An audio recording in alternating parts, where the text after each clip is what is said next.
निमज्जन अर्थात तैलाभिषेकानंतर आज विवाह सोहळ्याची यात्रा जी आहे ती आता निघालेली आपल्याला पाहायला मिळते। खरं तर हिऱ्याबुवाड्यातून ही यात्रा निघाली आणि त्यांची या सर्व नंदीध्वजांच्या स्वागतासाठी या ठिकाणी सोलापुरातील दत्त चौकामध्ये मोठ्या प्रमाणात संस्कार भारतीच्या वतीने रांगोळी जी आहे ते आकर्षक अशा पद्धतीची आणि त्याचबरोबरीनं एक संदेश देणाऱ्या विविध प्रकारच्या रांगोळ्या ज्या आहेत त्या ठिकाणी रेखाटण्यात आलेल्या आपण पाहतो। या ठिकाणी खरं तर सोलापूरची ओळख असलेल्या सोलापुरी चादरचा या ठिकाणी रांगोळी जी आहे ती रेखाटण्यात आली आहे। त्याचबरोबरीनं प्रयागराजला जे महाकुंभ सुरू आहे त्या महाकुंभच्या पार्श्वभूमीवर महाकुंभातील नागास्वादूची देखील या ठिकाणी रांगोळी जी आहे ती रेखाटण्यात आलेली आहे। त्याचबरोबर भारतीय शिक्षण पद्धतीचा पाया असलेल्या गुरुकुल पद्धतीचं देखील या ठिकाणी रेखाटण्यात आलेलं आपल्याला पाहायला मिळतं। आपण पाहतोय खरं तर जवळपास 3 किलोमीटर पर्यंत हे संस्कार भारती च्या वतीने या ठिकाणी ही रांगोळी जी आहे ती रेखाटण्यात आलेली आहे।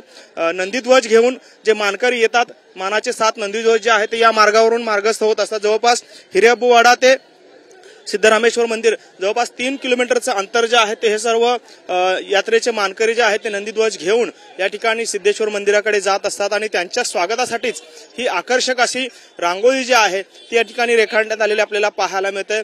संस्कार भारती संस्थेच्या वतीनं महाराष्ट्रातल्या पश्चिम प्रांताच्या वतीने या ठिकाणी ही रांगोळी जी आहे ती रेखाटण्यात आलेली आहे। जवळपास 1500हून अधिक स्वयंसेवक जे आहेत या ठिकाणी रांगोळी काढण्यासाठी दाखल झालेले आहेत।